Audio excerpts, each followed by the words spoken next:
Do you feel that you're not using your expensive digital camera to its full potential?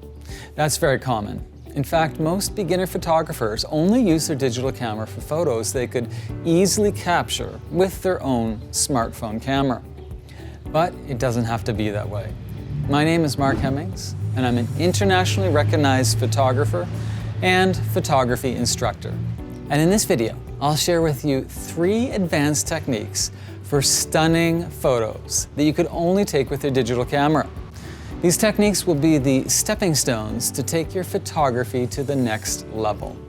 Okay, take a look at these really cool shots on this energetic, color-filled street. Look at all the color, look at all the movement. In the background, we have good, sharp buildings. And as you can see, the people are blurry. Now, this is really good. The professionals call this motion blur, and it provides a sense of movement, some dynamic energy, which really helps your photos. But the problem is it's really hard to get this type of scene in the daytime. The reason being is that in the daytime, your camera is going to provide a very fast shutter speed. What that means is that the people will be sharp and the building will be sharp as well.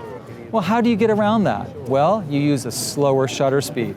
Now, to get a slower shutter speed in the daytime, it's tricky. You need to have really expensive filters, and it's not that easy. However, I have a few techniques for you, some secrets from the pros that will help you get the exact same look for your photos, so you can get motion blur as well. Now, the first thing I'd like you to do is go to aperture priority, and that's AV, or some cameras, it's just the letter A. Next, the reason why I want you to choose a low ISO is because I want to have a slower shutter speed, and ISO is related to a slow shutter speed. Also, please choose the highest f-stop number possible. Now, some lenses that would be f22, other lenses would be f32. Whatever the highest f-stop number is, please turn your lens to that as well. Now, as you can see, we're in the shade right now. That's great because that will actually slow your shutter speed down even more. Finally, a tripod is essential. The reason why we love tripods is because it'll keep the background sharp and the people will have that nice flowing movement. If you don't use a tripod, you may actually have a little bit of a camera shake because the shutter speed is so slow. Okay, now let's take some pictures and let's get some really cool motion blur photographs.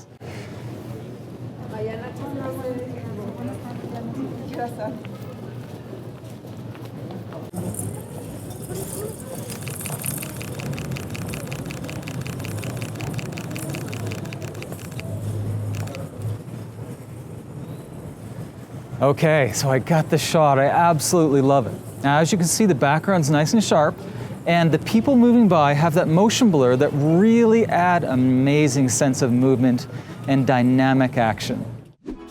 Having your subject sharp, but the background blurred is one of the coolest photography effects. You can capture a moving car or a cyclist that's fairly sharp, but with motion blur all around. The best way to achieve this result is to use a technique called panning. This is when we track our subject with the camera as it is passing us by. This way, the subject will remain in focus while the rest of the background will become blurry because of the camera movement.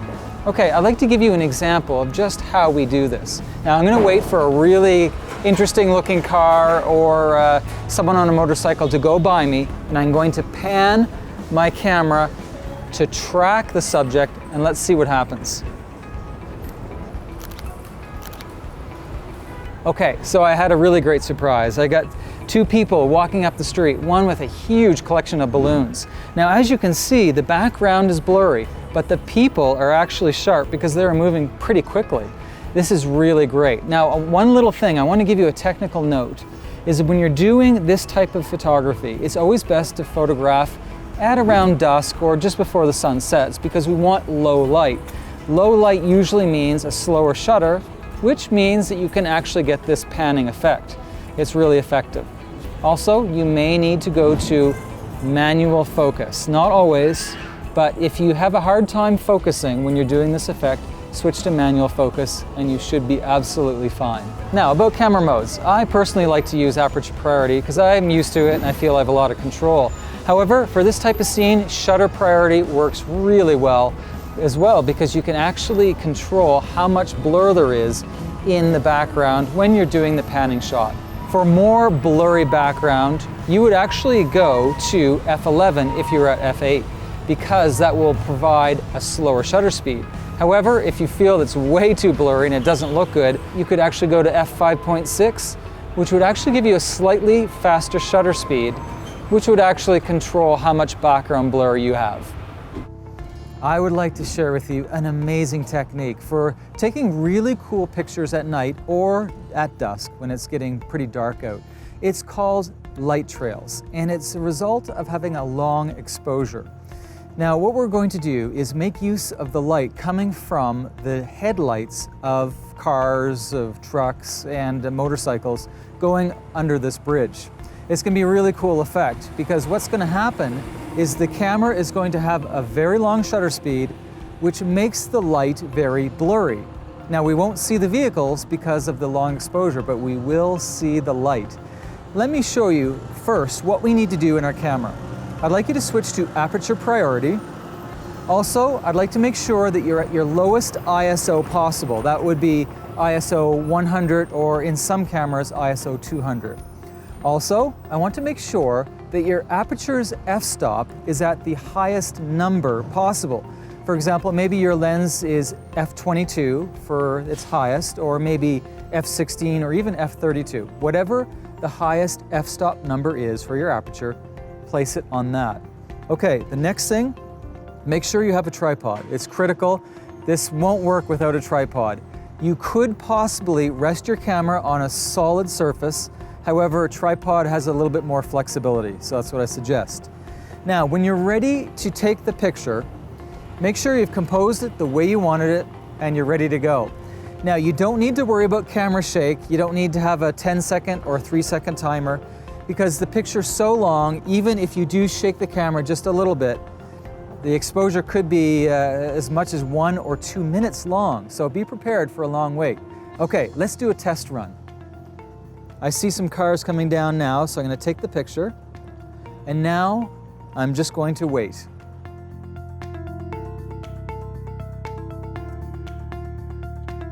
Okay, it was a great success. Take a look at this picture.